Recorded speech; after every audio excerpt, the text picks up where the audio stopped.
Good evening. I think we can get started. So first of all, welcome to the PolyU-ACBM Knowledge Transfer Webinar this evening. My name is Fanny Fine-Lung. I am Assistant Professor of Marketing in the Department of Management and Marketing at PolyU. And it's a great pleasure today to have Dr. Royce Yuen with us to share with us his breakthrough ideas and insights on decoding the secrets behind success and failure of branding. So before we start the event, I would first like to introduce and invite the Director of ACBM and Associate Professor of Marketing, Dr. Shubin Zhang, to give us a brief introduction about ACBM as well as our new knowledge transfer speaker series. Please, Dr. Zhang. Thank you, Fanny. Hello, welcome. Thank you for taking the time to join us today. I'm Shubin Zhang. I'm the Director of the Asian Center for Branding and Marketing, ACBM. Our center adopts interdisciplinary and cross-functional approaches to produce cutting-edge branding and marketing research with both academic and practitioner relevance.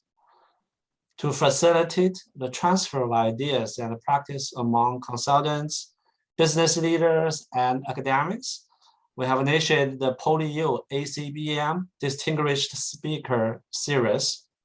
Today, we are so pleased to have Dr. Royce Yuen, our first speaker, to share with us his tremendous knowledge and insights in branding.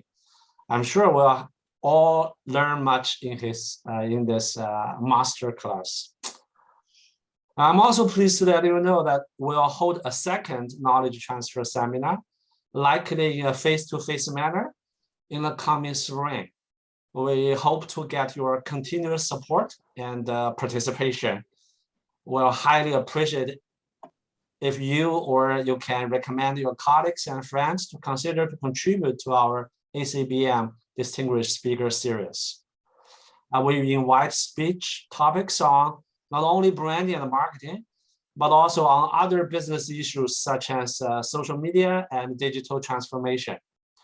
For information, we'll record the speeches and post recordings on our ACBM website for your reference. Thank you. Fanny. Okay, thank you, Dr. Zhang. So next, let me introduce our guest speaker tonight, Dr. Royce Yuen. So Dr. Yuen is the co-founder and CEO of MaLogic, which is a MarTech company that offers innovative business solutions by integrating brand strategies, research insights, as well as big data analytics.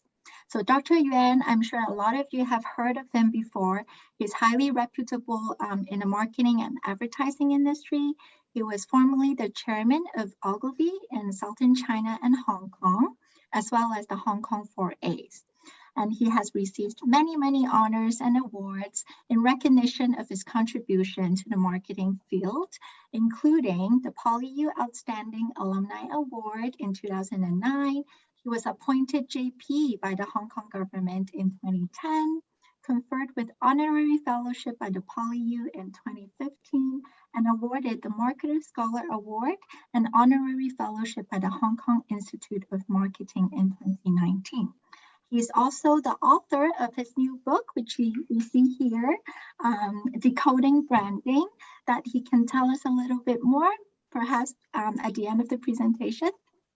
And so I can name all his achievements on and on, but I think I should pass the stage to Dr. Yuen. So the presentation will be around 60 minutes where Dr. Yuen will share his insights and ideas on how companies can better build enduring brands, which we all believe is a very important topic, especially given the uncertain times that we're living in today. So after the presentation, will be a Q&A session. So feel free to leave any questions you have for Dr. Yuen in the chat room. So without further ado, let us welcome Dr. Royce Yuen for his presentation. Thank you, Fanny. Thank you, Professor Zhang, and thank you, Professor Liu Wu, for inviting me to come here to talk about something that is I personally feel very passionate about, which is branding. This is something that I do as a profession and also my research area. So today I'm going to share with you some secrets behind how to build a fantastic brand. And I'm going to share with you 10 principles.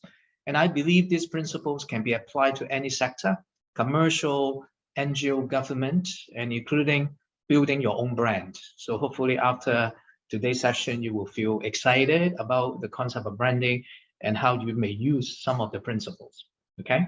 And in order to make it more fun and interactive, I would like to invite you to share your thoughts on the chatbot because I have opened the chatbot and I can see your comments. And in a while, I'm going to invite you to join me for 1 or 2 games. So the game won't be fun and won't be interactive without your participation. So I will encourage all of us to dive in and enjoy the next 1.5 hours. Okay, so Fanny has given a brief introduction of myself, and I would just like to add a little bit about who I am in terms of how I see my roles. I always see myself as someone wearing a few hats. My first hat is a brand consultant, and I work with numerous brands around the world to make it from good to great. And I'm also a trainer. I help corporates in the area of leadership, management, and marketing. I'm also a professor of practice, and I've been teaching a postgraduate program across China and Hong Kong. Wow, time flies, for more than 20 years. And starting this year, I have another hat, which is an author, because very excited about publishing this book, Decoding Branding. And I have to thank a lot of people who have contributed to the book. So to start, I would like to show you a slide with all these interesting products. But to some of our younger audience, you may not have used or may not have ever seen some of these products, which were once the essentials for our daily lives and our work, including the fax machine, the yellow pages, the Polaroid camera, or even the Nokia phone. So where are they? They all disappear for one reason, because of technology. And of course, technology has been with human civilization throughout all the centuries and decades. But the reason why the whole marketing landscape have been disrupted, because technology has put the power in the hands of the consumers. And you can see the way we look for information, the way we connect with people, and the way we buy things is totally different, because we all have a device in hand. And not only technology changed the way we buy things, it's also changed the way we sell things. You know, all those live streaming, as you can see every day on the Douyin and other apps, it's part of our life. And of course, e-commerce is becoming a fabric of what we do. And the pandemic has changed the way we work, we live. And obviously that is another boost to the e-commerce, because people are moving a lot of behavior from offline to online. And as you can see from the figure here, which is very fresh from the oven, in terms of the recent Singles Day, which is 1.5 weeks ago, again, they have broken the record year on year and have reached a record high of 84 billion US just in one day. And that represents 8 to 10 times of the total Cyber Monday in the States. So you can tell in terms of the tremendous effect it has on any business. And throughout the years, Singles Day has evolved to be more than just a shopping spree. This is a carnival and also a test bed for a lot of more savvy brands, because they reckon this is an opportunity that you can reach out a lot of, tens of millions of unique users. So you can test out your new product and your new branding concept. And if you look at a lot of brick and mortar brands and companies, they no longer exist. They are obsolete for one reason, because they can't catch up with the technology. Because if you look at the digital revolution, it is very different and perhaps have an even bigger impact than the industrial revolution. Because the industrial revolution has changed the way we make things, our production process. But the digital revolution actually is a new ecosystem that involved not even the production side, but also the buying side, the consumers. And if you compare the internet with the very revolutionary medium that has changed the way we connect with the world, including the radio, the newspaper, and the TV, they are not just a message carrier. Because if you look at the three medium on the above, they are mainly a carrier that carry news, entertainment, and advertising. But if you look at the internet, it's a complete ecosystem of its own. And that's why back in year 2006, the Time magazine has awarded Man of the Year, Person of the Year to people like you and me, who spend our time on the internet. And if Time is going to award this Man of the Year to the same person, the internet age again, probably they have to change the picture, because this award came in year 2006, which is 1 year before the launch of the iPhone. So if they have to award it to the internet users again, obviously it's going to be a handheld or other devices. And obviously, this is to say the social media is part of the fabric of our everyday life. And that's why the consumers is no longer just the consumers. With all the things I mentioned about technology, e-commerce, and social media, consumer, it's more than just consumer. Of course, they continue to buy and use our product, but at the same time, they can talk about their feelings, their observations. That's why they're the reporter.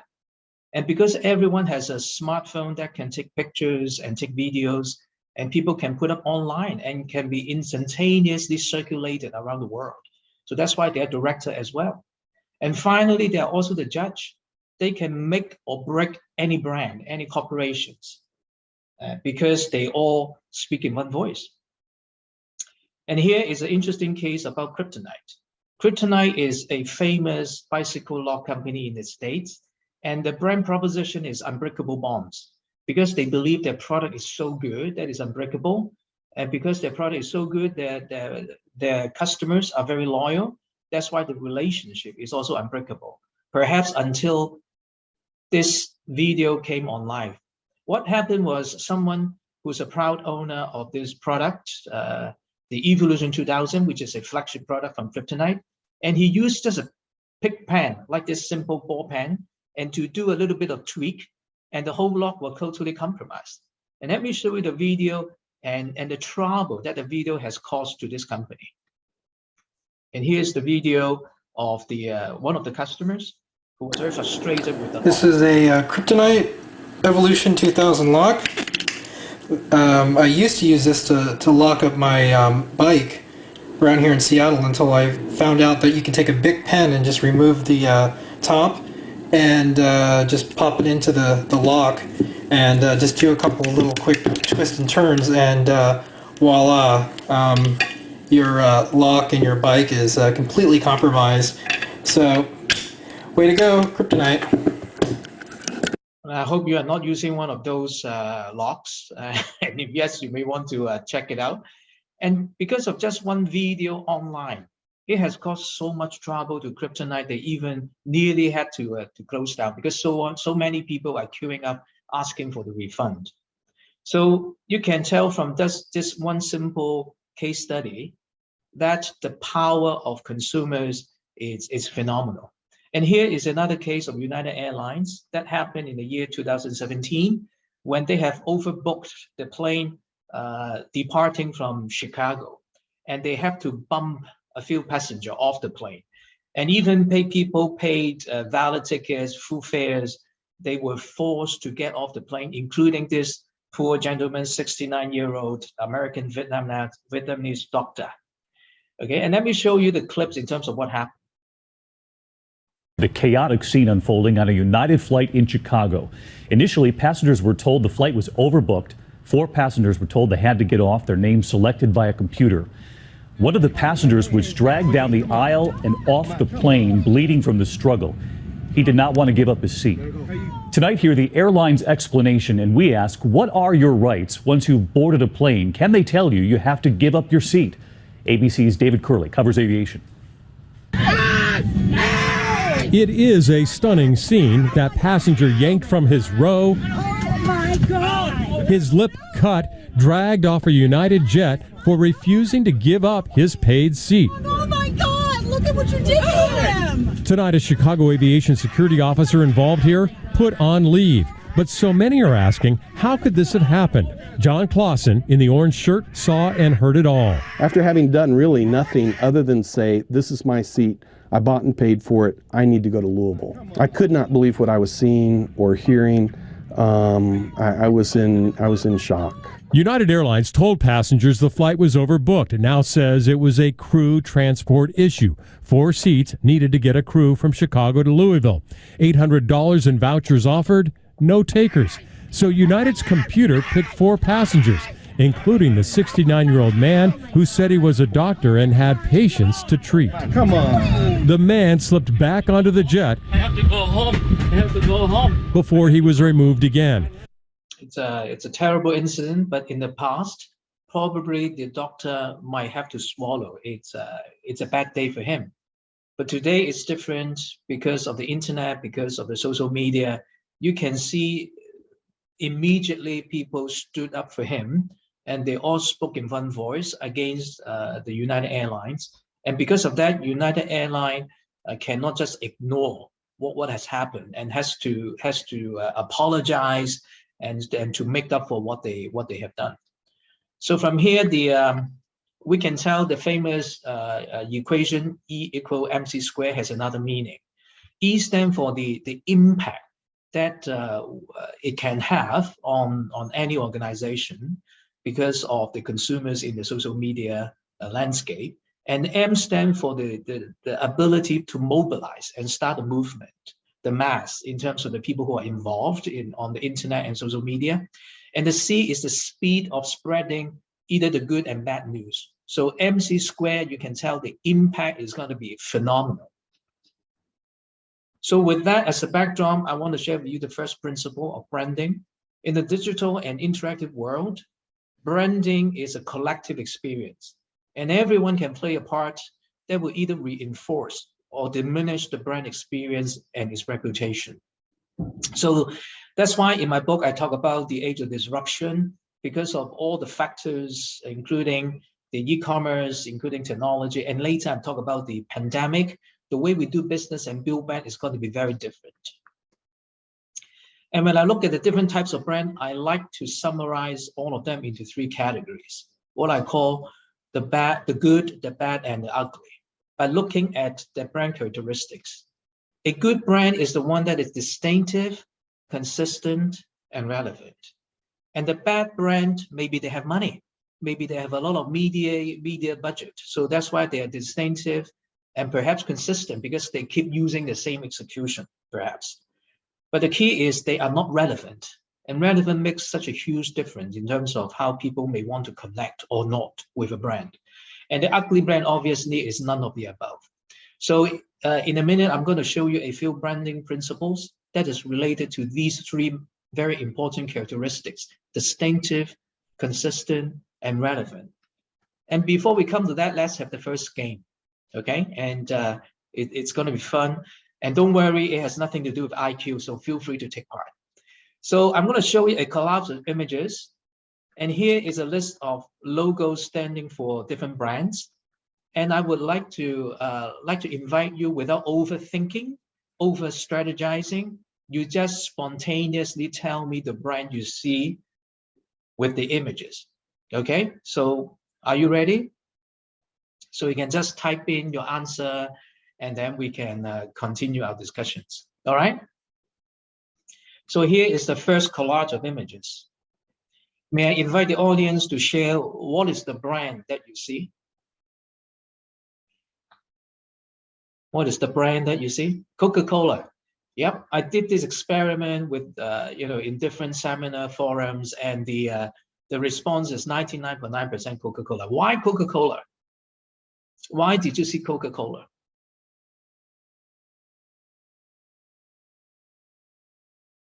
Why did you see Coca-Cola? Cheerful, your color, fun, USA, happiness, wonderful. Excellent, thank you. What about this one? What do you see? What brand do you see? Starbucks, yep, exactly. Why do you see Starbucks? After you got the coffee, you couldn't find a seat, right? So why is it Starbucks? Again, everyone will see Starbucks. So why Starbucks? Relaxation, excellent. So very interesting. Both company, Coca-Cola and Starbucks, they are selling beverage, but we haven't talked about at all about beverage. Coca-Cola sell carbonated drink and Starbucks sell coffee, but no one talk about drinks because they are more than drinks. And this is the essence of branding. Because with today's technology, I don't think it's difficult to produce a Coca-Cola-like kind of drink. But if you want to produce a bottle of happiness, this is what you told me. It takes more than 130 years. Again, going back to Starbucks, no one mentioned about coffee because Starbucks is more than coffee. To the extent they even changed the logo. They took away the word coffee because they recognize the reason why they are around the world, they are synonymous with coffee is not because of the physical coffee, but more with the relaxation, like what you mentioned. So my next question I want to ask the audience is, where did the relaxation, the transformation take place? Where did it take place? Within Starbucks? Yes and no. If it only happened in Starbucks, it could entertain the maximum of 10 to 12 people because most of the Starbucks are not big in terms of space. But I'm not sure whether you have that experience. I have this experience all the time, that you ordered a coffee to take away from Starbucks, but you still feel refreshed. Has that ever happened to you? That you order a coffee to take away, but you feel re-energized and refreshed? To me, it happened all the time. And with that, we can conclude the transformation actually takes place in our mind. And if it takes place in our mind, it's unlimited. And that's why Starbucks is such a powerful brand around the world. So from here, we can see brand is more than just what you do. It's more than just what you sell. Brand is what you stand for. All right, so this is one of the things I want you to take away from this evening. Brand is not what you do, but it's what you stand for. And here is a picture of a doctor. And I don't think anyone can immediately think of a brand. But if I show you the doctor in action, where he worked, and the people he served, probably you can see a brand right away. Does it remind you of a brand? Any brand? When you see this picture, does it remind you of any brand? A lot of people will say Doctor Without Borders. Okay, when you see the doctor in action. And from this case, we can conclude another understanding of brand. That is not what you can do. Brand is not what you can do. Brand is the positive difference you can make. So from now onwards, we may want to ask ourselves, no matter what we sell, no matter what we do, let's think about what we stand for and the difference that we can make for the different kind of people that we serve and including the community. So here is another game. I want to try my power of reading the mind. And this is the first time I try to read the mind virtually. I did that physically and it worked pretty much every time. And let's see whether it worked for the first time virtually. I want to read your mind. And I want to invite people who are interested in cars. I'm a car enthusiast. I don't have a lot of cars, but I'm a car enthusiast. I would like to invite people who like cars and who understand car brands. You know, these are a couple of car brands I've randomly selected. And let's have the similar game. Let me show you the collage of images, and I want to invite you to tell us the kind of the brand you see from the bottom. Okay, pick one brand from the bottom after seeing the pictures, and then I'll see whether I can read your mind. All right, so any car enthusiast or anyone that is familiar with the brands, can you see any brand? Pick one from below based on what you see in the picture. Jaguar, I got it right. So probably I can read the mind virtually as well. So let's continue the game. Why? Why did you pick Jaguar? Woon Jun? Yeah, hi Royce. I think Yeah, why did something you pick about Jaguar? yeah, I can see some British related image and something more about the classic and more luxury as well. I can Very see good, here. very good. British, right? British, excellent. May I ask you to stay on because we have 2 pictures to go. All right. May I ask you to stay on to play the game with me? Sure. Okay. So now take a look at this picture. And then I'm going to show you a range of logos and I want you to pick one similar to what you have done. All right. Here you go. Pick one from the bottom that you believe can Yeah, best. I'm gonna go with the Land Rover. Yeah, I got it right as well. So why Land Rover? Yeah, it's also a British brand, also looking for expedition and discovery. So yeah, that's yeah. Excellent. You can tell at the bottom, all these brands, Rolls-Royce, Bentley, etc., they are all from Britain. So they are all British brands. But you, instead of focusing on the origin, you talk about discovery. And from here, we can understand branding is a very interesting, complex construct that with a lot of layers.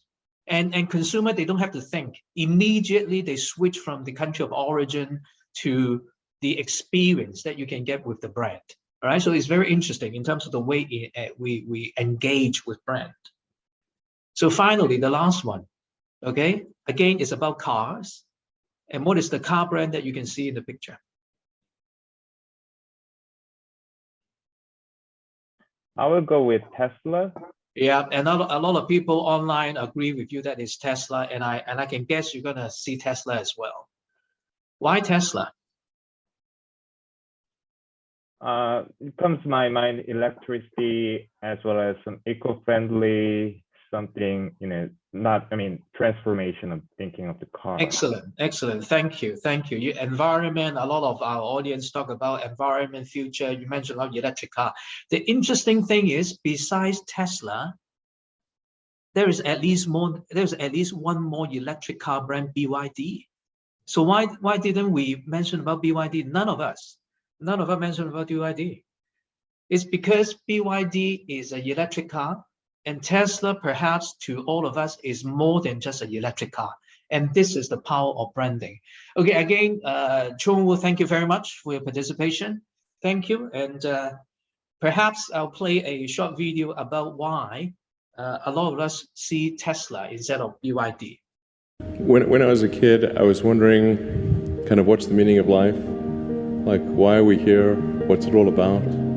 And I came to the conclusion that what really matters is trying to understand the right questions to ask.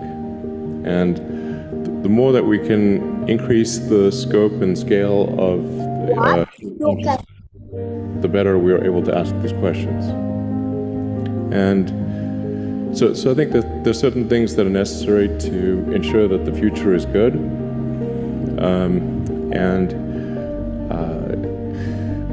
Some of those things are, in the long term, having long-term sustainable transport and sustainable energy generation. So from here, again, we can conclude brand is about meaning, right? And the second principle has to do with that. Your brand is the sum total of all the meanings that your possible audience carry around about you in their heads and in their hearts. So it's about rationally and emotionally engaging with your brand. And all the successful brands around the world, they stand for certain meaning that is important to us in our lives. You know, like Starbucks, all these wonderful brands that we're very familiar. And without any difficulty, we will be able to tell the meaning behind these brands very clear, very distinctive, because they all represent something important to all of us. And here is a picture of 2 images. And if you have to pay, which one would you get? The one on the left or the one on the right, if you have to pay? Imagine if you're in the restaurant. The one on the left or the one on the right? Anyone? The one on the left, which is a glass of drink. Not sure what it is, to be honest. And on the right is Coca-Cola. If you have to pay, which one would you? Yeah, I guess people would go for the right. Why? And this is the reason why brand exists in our lives. And thank you all for reconfirming that. Because brand exists for one simple reason, because we hate uncertainty. That's why we're not, we don't like darkness. At nighttime, we want to turn on the light because we can see what's in front of us. So brand help us to see clearly our future. And that's why brand is so important to organization, to both the buyer and the seller, because they know, what they're going to get in terms of the money you pay. And that's about the assurance and confidence and trust. And it also brings out the concept about the difference between a product and a brand.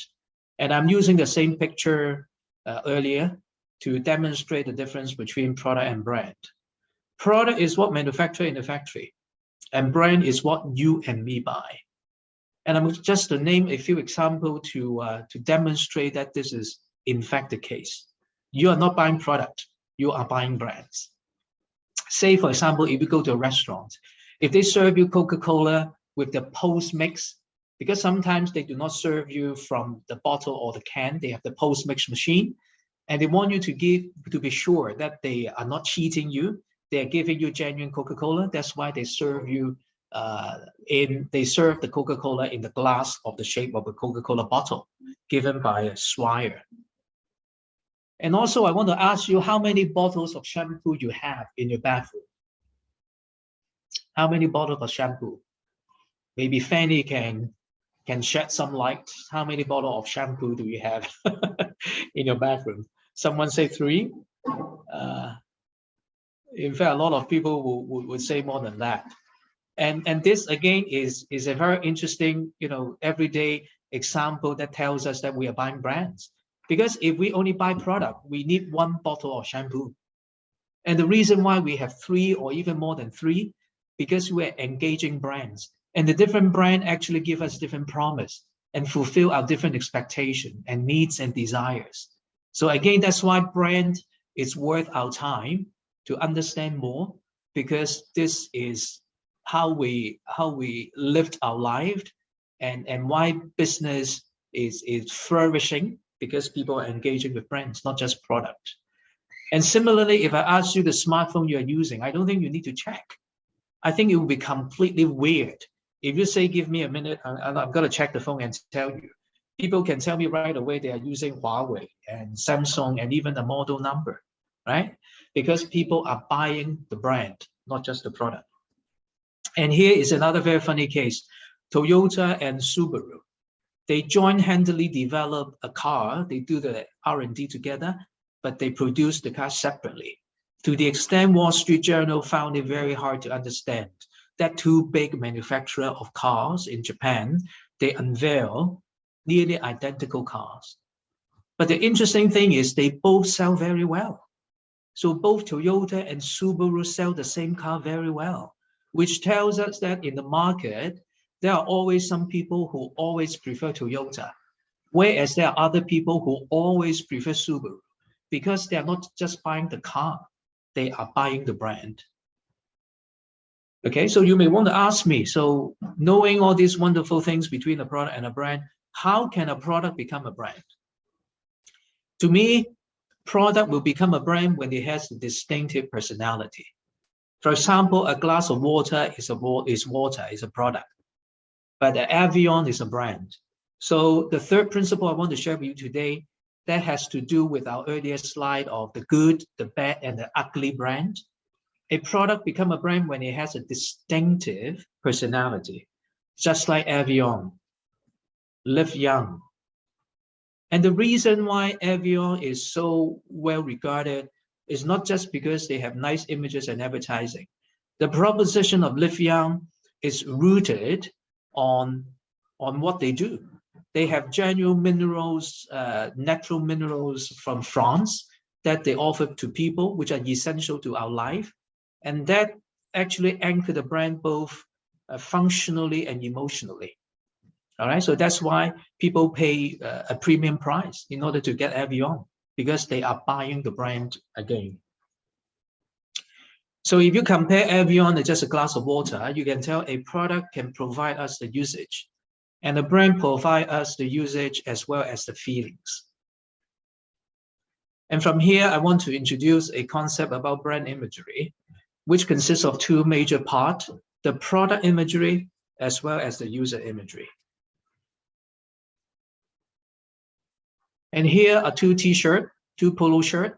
To me, they look pretty much the same, maybe just with the difference of logos. But the reason why they both exist and why A&F is able to enter the market when Ralph Lauren was already so popular, because they represent very distinctive personality. And here is a Volvo car. I want to ask the audience, who do you believe is the owner of the car? The younger person on the left or the older gentleman on the right? Who do you believe is the owner of this Volvo car? I would say 99% of people will pick the one on the right, although the one on the left is the driver, right? The steering wheel is on the left, but obviously you are the one who drives, doesn't mean you own the car. And you are exactly right. This is actually the problem of Volvo because of the user imagery. And here's a quick case study of Volvo. Volvo stands for safety. I guess that's something that no need to debate. And this is a typical ad of Volvo, that every Volvo car designed to look like this. Even in a crash, in an accident, you are protected because of the steel and because of the production and the material they use. But if you look at the concept of safety, in the past, safety is about do not take risk, then you are safe. But in today, the wisdom is you have to take calculated risk. Because if you don't take risk, you are repeating what you do. That is the most unsafe situation. So the safe situation right now in the modern days is about taking calculated risk. So from here, we can understand we all want safety, but the way we understand safety can be quite different. So if you look at the product imagery, Volvo has evolved. And in terms of user imagery, they also are working hard to change the belief of people that Volvo is no longer associated with people on the left, but more people on the right. And here is the way how Volvo talk about the new way of safety and user imagery that they want to project, the picture that you have seen earlier.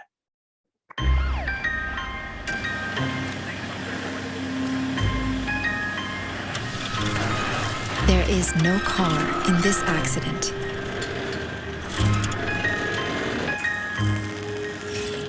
Because there was no accident. Volvo's most advanced accident avoidance systems ever. The future of safety from the company that has always brought you the future of safety. So in this commercial, you can tell Volvo still, they talk about safety, but the way they talk about safety is very different. There is no accident in the car because there is no accident. Okay, so the best way to stay safe is to avoid accident.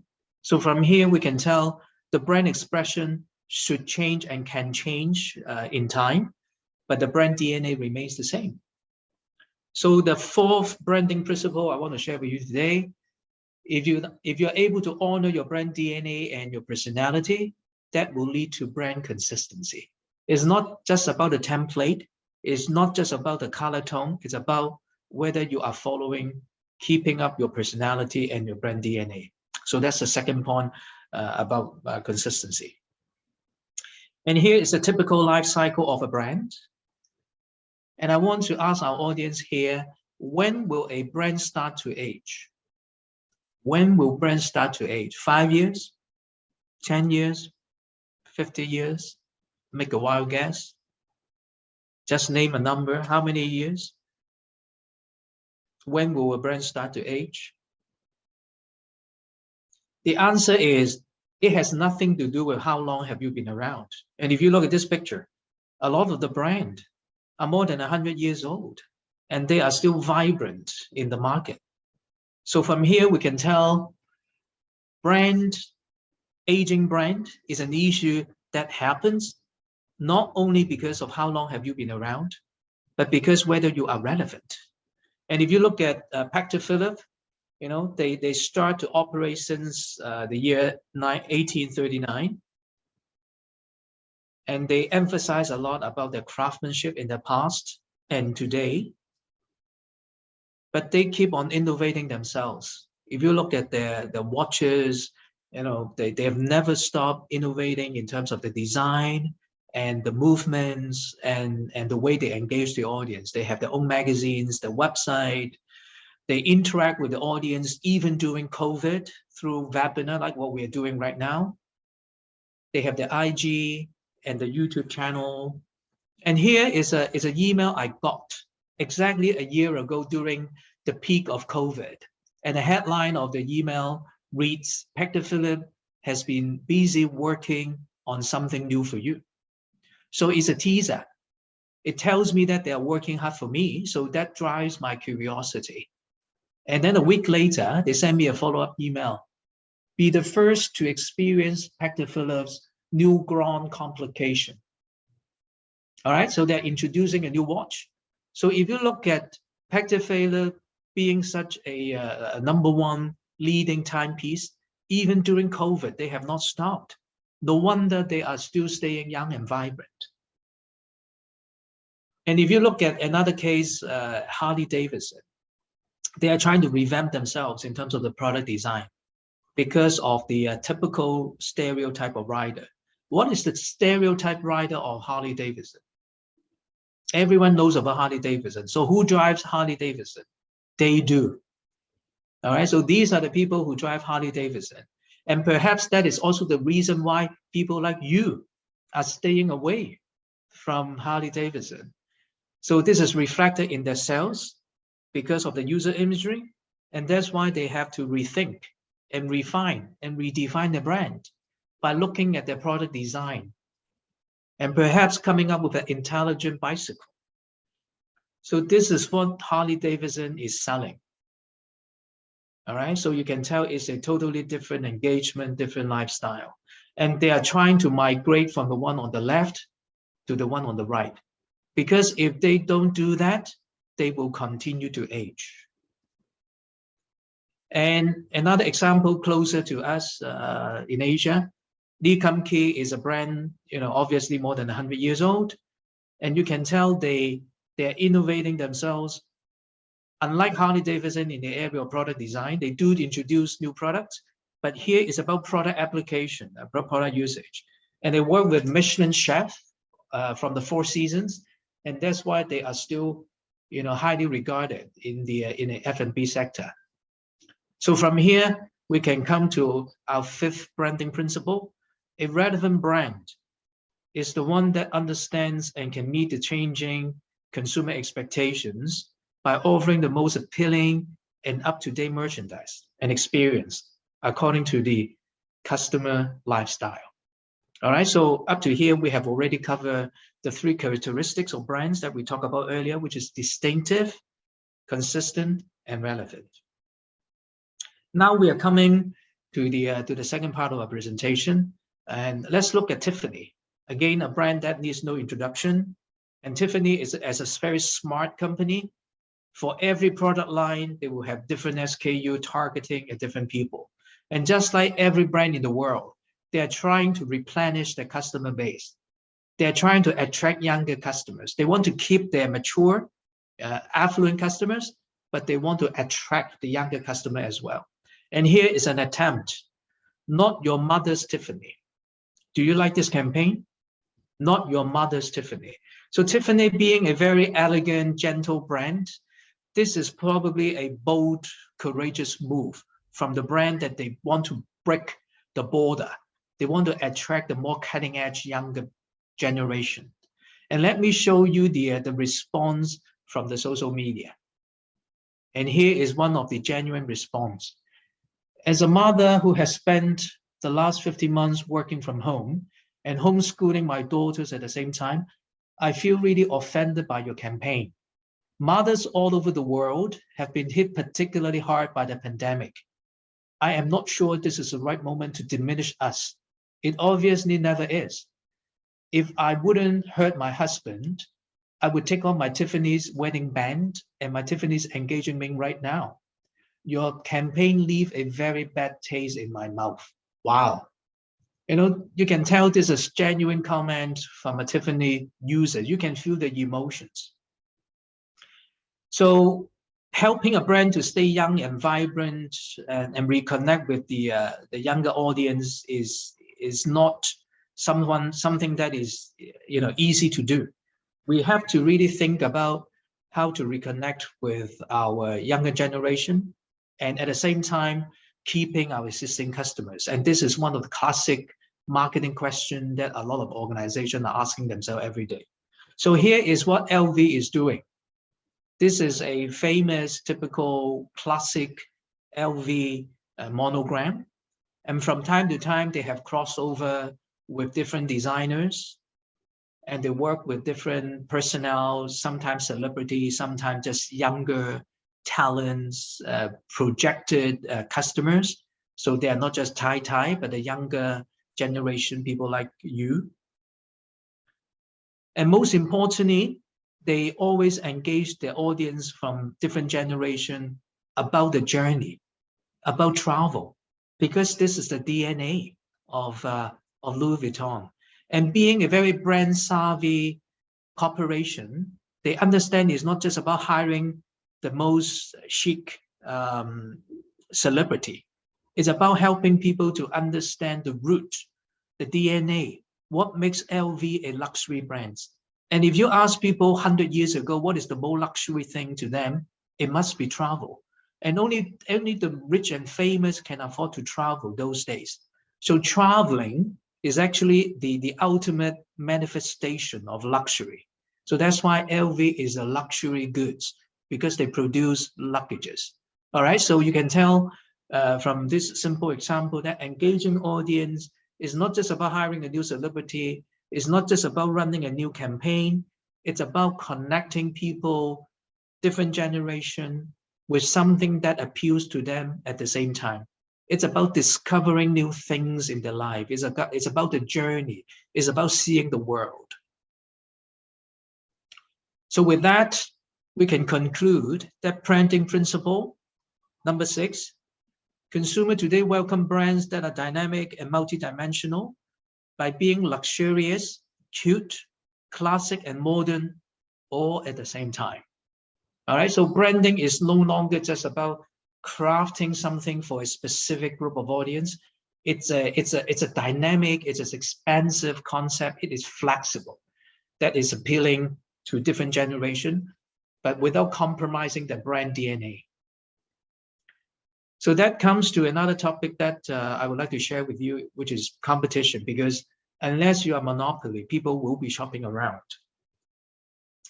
So branding principle number 7, a brand is more likely to succeed if it can serve the customer better than the competitions. No-brainers. And here is the famous Porter 5 competitive forces. And I'm sure all of you are very familiar, so I don't need to repeat. The reason I put up this chart is, I believe this chart is great, but it's a bit dated. Because Professor Porter created this theory before there was internet. So right now, because of internet, because of what is happening in the age of disruption, I have refined the model. So in my book, I have advocated the understanding of competition has to look at the 9 competitive forces. So today, I'm going to share with you 4 more important forces that I believe will change the way we look at competition. The first additional forces is the other users and UGC. Because to be honest, I think you will trust what your peers tell you rather than what you see in advertising. And if you look at this, Noodle Shop, Fei Chui, Crystal J, I'm sure you're familiar with the brand. And the reason why they're doing very well, you're seeing tourists from time to time that go to the shop, not because they advertise, because people talk about it online. They talk about it in social media. All right, so the UGC counts. They will empower the brand that is doing well because these are testimonials. And the second new kind of force is what I call KOL, because today, advertising still has its role, but purely relying on traditional advertising is no longer enough. That's why a lot of brands work with different KOL. And this lady is a very famous KOL in the automobile sector. And let me show you the way she introduced cars.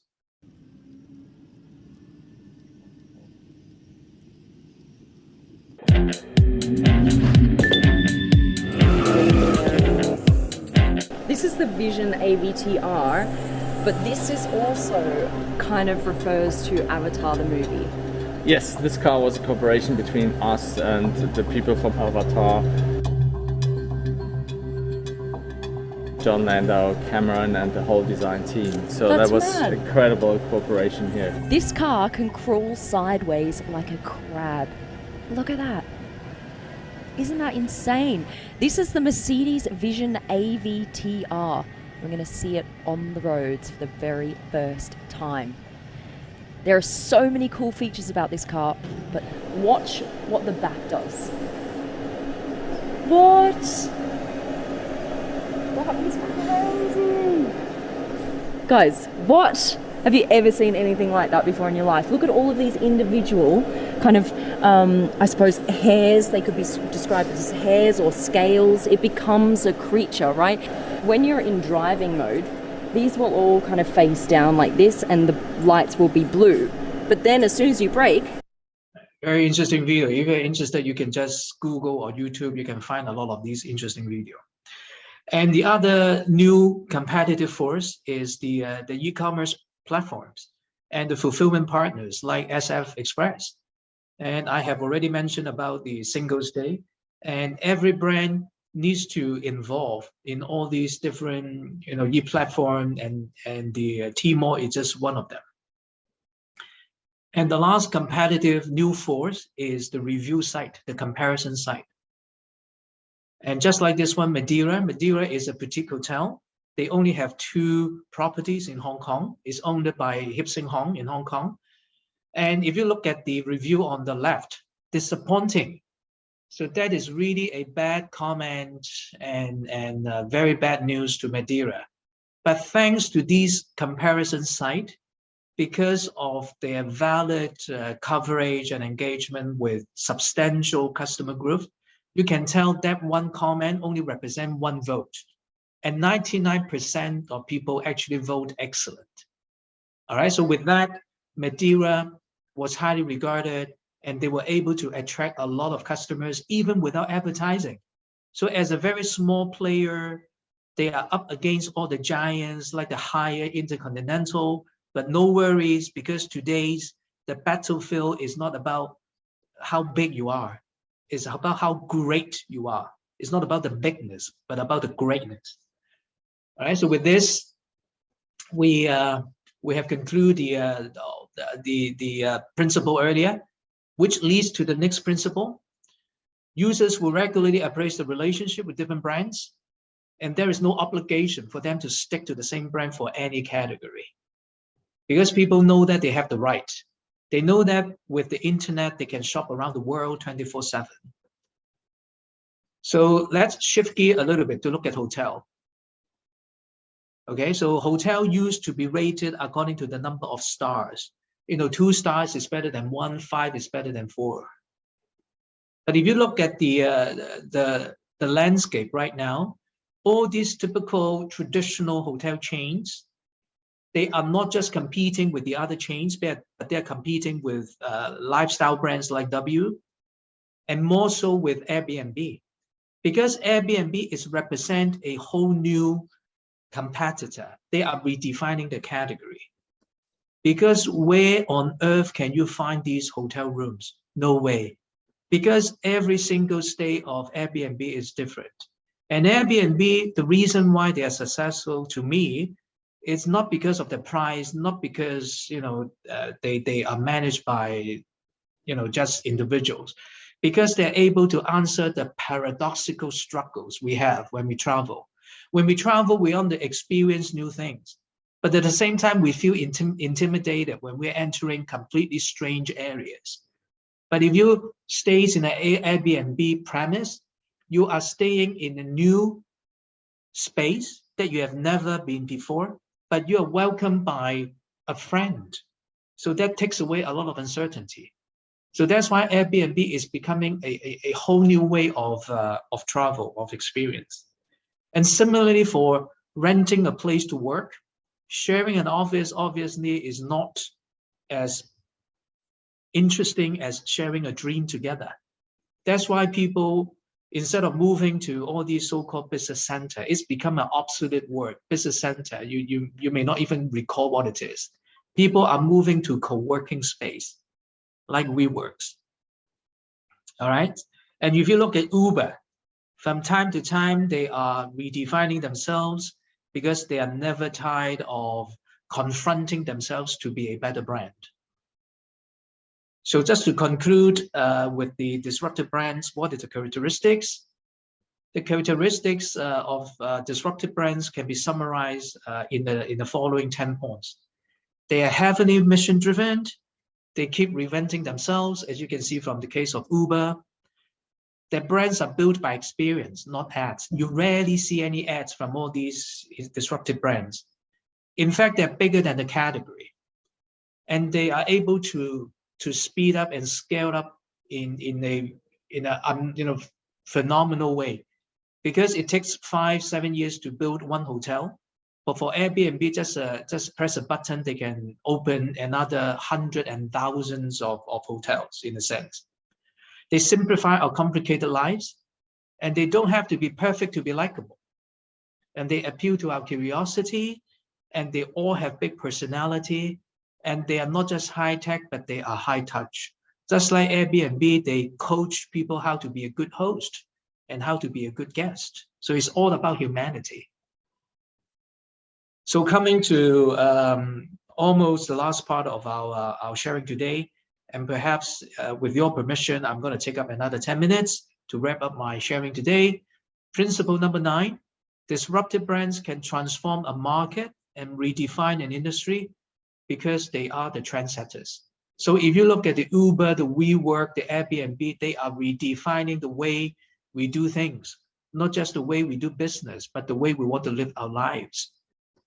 And Grab in Southeast Asia, Didi in China. So Uber is setting the example, the golden standard, and they are starting a new trend around the world. So the last section, I would like to share with you how I see the evolution of brands. And this is what I call a functional brand. And functional brand exists for one and single one reason, is functional benefit. We are buying a drill, not because we want the drill. We are buying the drill because we want the hole on the wall, right? And this is the famous marketing saying. We are buying the drill because we want the hole on the wall. We want the hole on the wall because we want to hang our pictures, which is why Peter Drucker said, consumer, they never buy product. They buy what the product can do for them. So if you follow this logic, what we want to buy, what we want to get is not the drill. We want the hole. What we want is actually not the hole. We want to hang the picture. So if we want to hang the picture, we can go to something like this. So with this hook, we don't need the drill. So if you stay as a functional brand, it can be quite vulnerable. The next type of brand is aspirational brand. This is an ad from the Porsche car. When we were young, we never dreamed of having a Nissan or Mitsubishi. We dream of having a Porsche or a Ferrari. That's why it's called dream car. Okay, and the word dream, we don't only use it in car. We want to have a dream vacation. We want to have a dream job. We want to have a dream home and a dream girl. So you can tell that the word dream explains our aspiration in life. And the third type of brand is what I call the lifestyle brand, like Lululemon. Now, Lululemon is more than just, apparel for yoga and exercise. It's about the way people want to live their life. If you look at this crowd in Shanghai, they skip the lunch. They come together for one reason. They want to share the joy and the fun of being healthy and being yourself. That's why people see Lululemon as love, peace, and Lululemon. It's part of their lifestyle. And finally, the last type of brand is what I call the responsible brand. And Body Shop is not just a brand that emphasizes they are organic, they are nature. They never test on animals. And because they don't test on animals, they get a lot of voluntary support from a lot of people, particularly girls, who are in fact their prospects. So that's why they are very well supported by a lot of girls, because, you know, they all like animals. So if you compare all these type of brands, functional, aspirational, lifestyle, and responsible brand compared to the other brands, they have the highest level of influence on users, and the user will involve in the ultimate level, because you don't have to use the skincare product to like an animal. So they are supporting their vision, their notion, their brand values 24/7. And here I would like to ask you a question. What is this brand? A simple hair dryer, what is it? A, B, C, D. Not a difficult question. What kind of brand is a simple hair dryer? A, yeah, no brainer, you know, A. And the next question is, can a functional brand become a lifestyle brand? Can a functional brand become a lifestyle brand? Exactly. You guys are smart. Yeah, a functional brand can become a lifestyle brand. In fact, you know, a powerful brand can be all of the above. Apple Watch. Some people wear Apple Watch because they have to watch out their heartbeat. So it's a functional brand. But other people buy Apple Watch because they are the disciple of Apple. So it's an aspirational brand. And some people wear Apple Watch because of the connectivity. They connect the work, exercise, and the life. So that's the lifestyle. And also Apple Watch donate money to the charity when you buy, you know, certain models. So they are a responsible brand.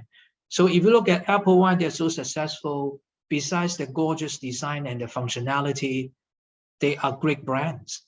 They are able to navigate among the 4 quadrants that I have introduced to you. All right, so coming to the final slide for today, which is the pandemic. And obviously the pandemic has changed the world, and the world will never be the same. And we have to continue to wear masks for the foreseeable future and observe social distancing, and people are moving online for work and for buying things.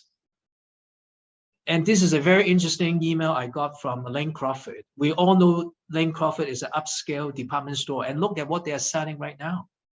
They are selling glamorous look for home, for indoor, because they know people are going out less. And I don't think people will be happy just wearing pajamas all day long.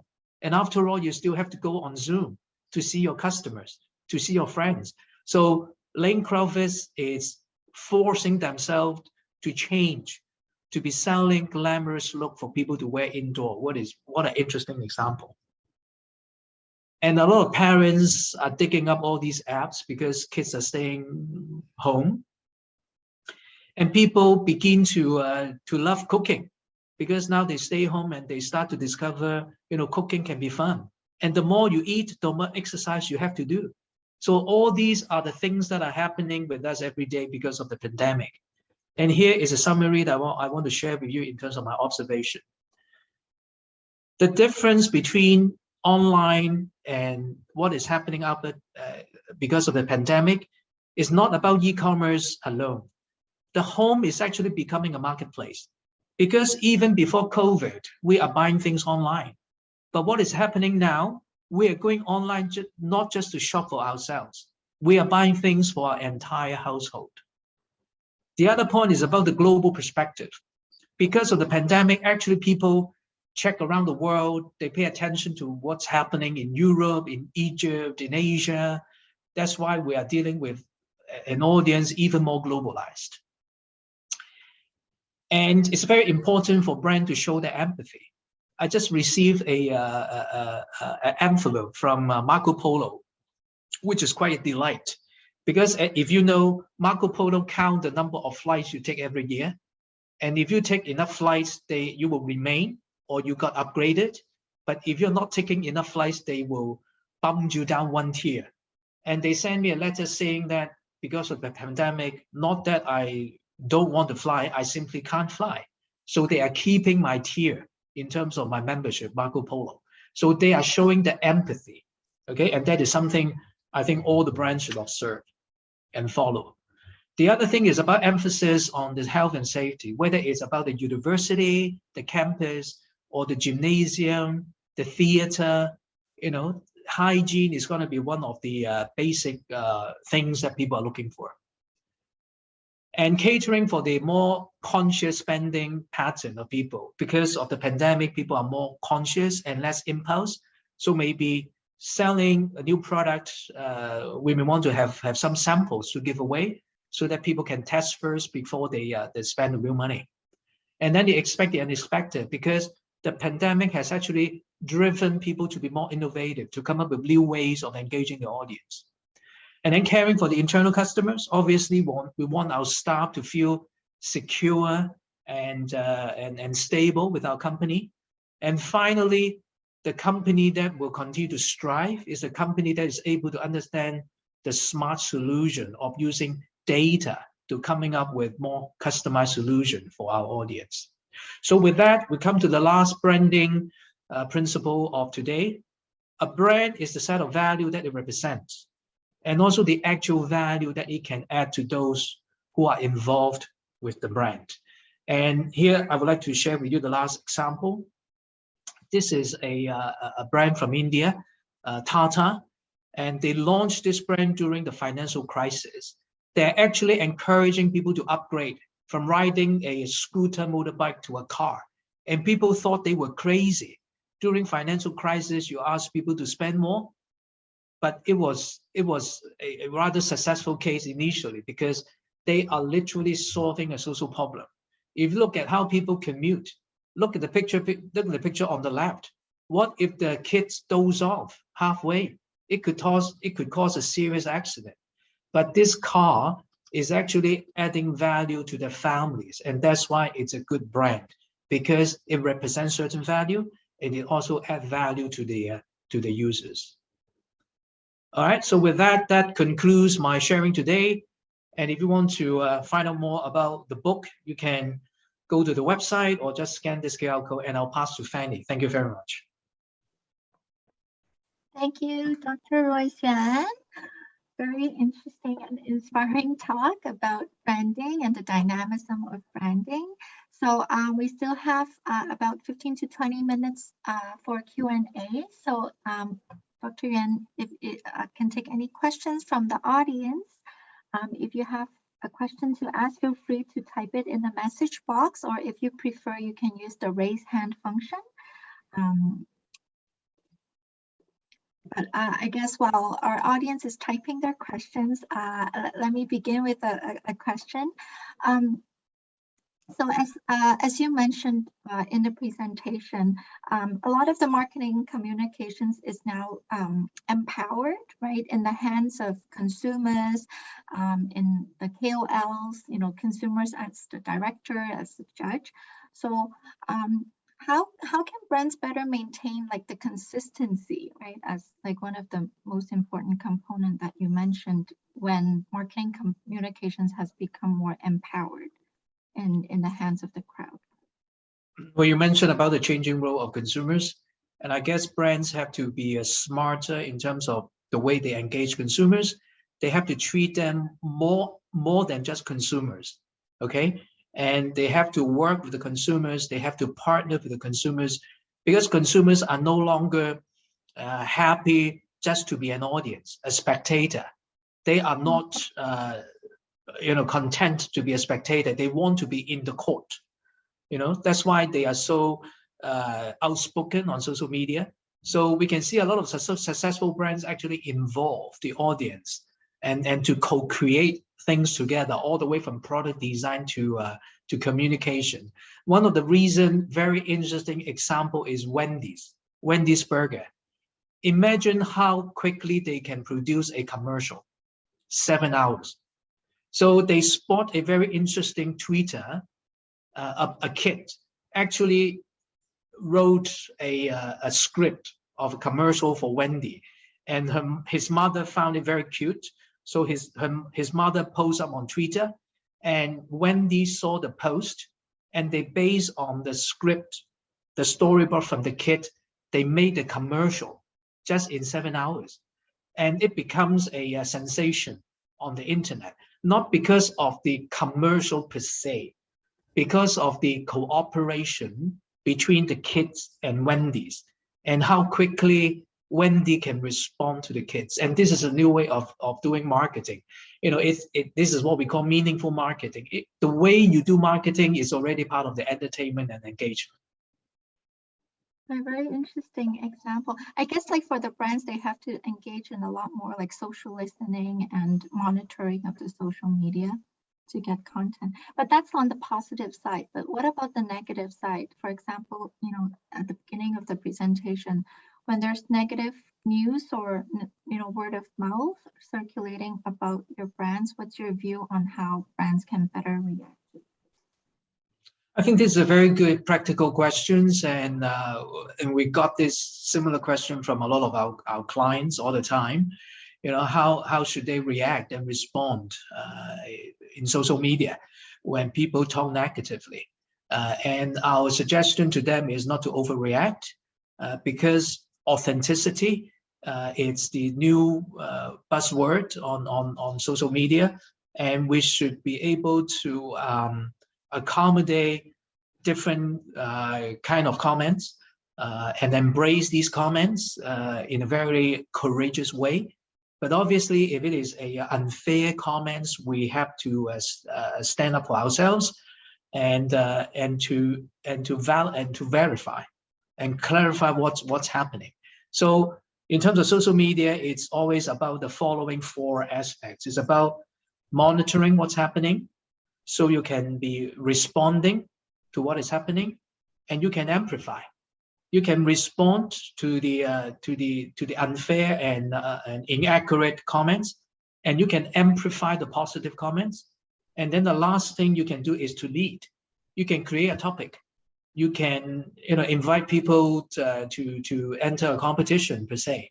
All right. So it's about monitoring, responding, amplifying, and leading the conversation and the content on the social media sites. I see.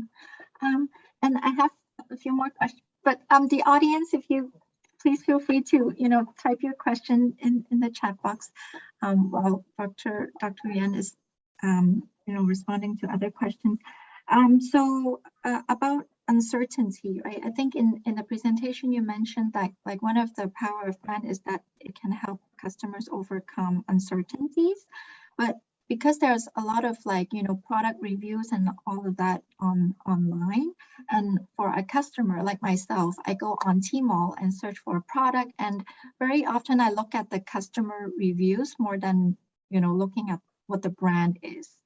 So do you think, you know, that, you know, the fact that customers can share a lot of reviews and the fact that we trust customers' reviews more than brands nowadays, is that diminishing the, you know, the usefulness of what a brand stands for? Again, thank you, Fanny, for a very good question. Again, a lot of people debate whether in the digital age brands still exist. Because you don't need a brand, because you can check out exactly what a product can do and whether it's worth buying. You can ask people who have been to the restaurant, is it worth going? You know, how much you should be paying. So you don't need to need a brand to create the imagery per se, right? And that's one school of thought. The other school of thought is the internet may change the way we buy things, but it doesn't change our basic motivation in life. You know, the things we want in life is still pretty much the same. We want to have relationship, we want to be connected, we want to be loved, we want to show our care, things like that. All right. And when we are living in an information overexploded environment, people become skeptical, and we are moving from a lack of information to a information explosive decade. And sometimes people may be even skeptical about news. And because there's so much information on the internet, some are trustworthy, some are fake. So at the end of the day, brands become something that people can trust, because brand can stand the test of time. And if you look at all these, established brand, they represent values, and what they do implies quality. So even with all the things that we talk about, brand not only still has the value has expanded, because even after checking, so much information, hearing so many comments, at the end of the day, you go to the brand you trust. All right, so branding, it is our belief that it will continue to strive in the internet age. Mm-hmm. Hi, Royce. Hello. Yeah, can I ask a question? So you mentioned about the power of the KOL online. I think this is so phenomenal, particularly in mainland China. You see, there are lots of those KOLs online, those so-called online celebrities. They were nobody, but suddenly they become so powerful and sway the sentiment and the emotions of the online public. So I guess nowadays many firms are considering using those online celebrities, not only as a sales channel, but maybe, I don't know, maybe to build their brand as well. So I'm thinking about the difference between the traditional celebrity spokesman versus those so-called online celebrity. So what are the differences between those two? So how to, what are the pitfalls of, let's say, using those online celebrities? Thank you for very interesting questions, Shubing. First of all, in terms of the difference, I think the traditional celebrity, the reason for using a traditional celebrity because of its stopping power, it helps to cut through the clutter. But the audience, the relationship between the celebrity and audience is very remote. They may look up to the celebrity, and if a brand can use a big celebrity, they may be seen as a big brand. All right, so that's the traditional model of celebrity endorsement.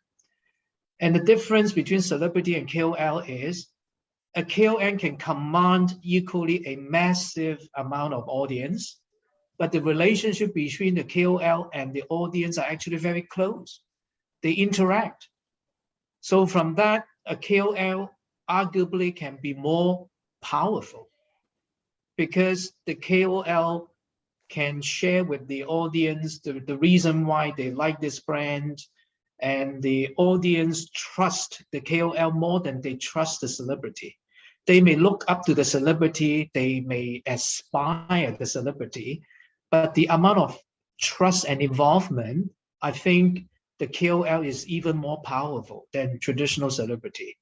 And usually in the internet world, when brands work with KOL, it's more to do with their popularity and expertise rather than just their fame. All right, that's why in China, the Li Bingbing, Fan Bingbing, any kind of brand work with them, regardless of their interest. But people work with certain KOL in cosmetics because that KOL is very good in the cosmetics area. So that's why the comment they make carries a lot of weight, because it's not just about their popularity, it's about their expertise as well. So that's why I think the way to engage celebrity and KOL are very different. And just to add one more comment is how brand can possibly be wiser in working with KOL. Number one is not just to enter a purely commercial terms engagement with KOL. They have to first engage the KOL first, so that the KOL will genuinely have experience, and they themselves may be the converted audience first. Because if the KOL are not convinced, how can they convince other people? So the smarter brand these days, they spend a lot of time educating, working, engaging the KOL, coaching, grooming the KOL. So the KOL becomes a genuine lover, advocate of the brand. So when they talk about the brand, it becomes genuine, authentic, and powerful. Interestingly, yeah, I think I talked to some brands. They actually groom their own like group of KOLs. They would go to like colleges and kind of find potential KOLs and kind of like grow together with them. So that's a very interesting perspective. Woonjun in the audience had a question. Woonjun? Yeah, hi Royce. Thanks for the great presentation. So I got always a similar question that should being asked. You already provided me some answers. So I was trying to ask you about the virtual influencer, because in Korea nowadays we know that, I mean, I'm not a marketing person, so like a to layman's perspective, the branding is, who can really represent it or who can really represent the company, right? So normally that's why the celebrity were chosen. But the celebrity somehow involved in any scandal, I can see a lot of brand also gets negatively affected, right? So probably that's why nowadays, like more and more companies are leaning toward to the virtual influencer. So from your practical practitioner standpoint, what you can really see here, all different kind of AR or artificial intelligence, or what are some like a future trend, or how can really branding could be affected by not only for the technology you mentioned. I mean, nowadays we are talking about the meta or some virtual reality. Do you see any like any like trending or any expectation and how branding can be utilized or maximized? Thank you for the interesting question. Before I respond to that, may I just mention one point about marketing? It's not the privilege of marketers. Marketing is common sense, and it's the right and the responsibility at the same time, and also the enjoyment that people like yourself can embrace. So even though you may not be engaging in the marketing field per se, but don't feel that marketing is not part of your merit. It could be part of your engagement as well. Okay, so coming back to your questions of virtual celebrity, I think it's still a big question.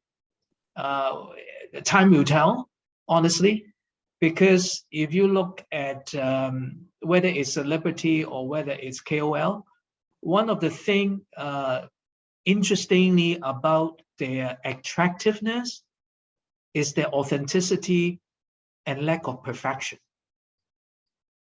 Because if you look at DreamWorks and Disney, they are no longer showing you Prince Charming because they are too perfect. All right, so people like to engage character like Shrek. They are not perfect, but they are genuine. So if you create a virtual celebrity, it may be too perfect, too flawless. But if you engage a KOL, you are talking to a person, and you are talking to people with feelings and emotions. But obviously, the follow-up question is, can we create a virtual character with feelings and emotions more like a human being? So that's why my first response to your question is time will tell. But at this point in time, I think virtual celebrity is interesting, it's a talking point, and it's got its merit. But I think the way sponsors and brands will engage an influencer will probably not just focusing on eliminating the difficulty or the potential threat, but rather than focusing on the positive side, that the value they can bring to the table as well. So I think virtual celebrity can be interesting, but working with someone who has already established an image and genuine in the market would definitely be something people continue to be engaged.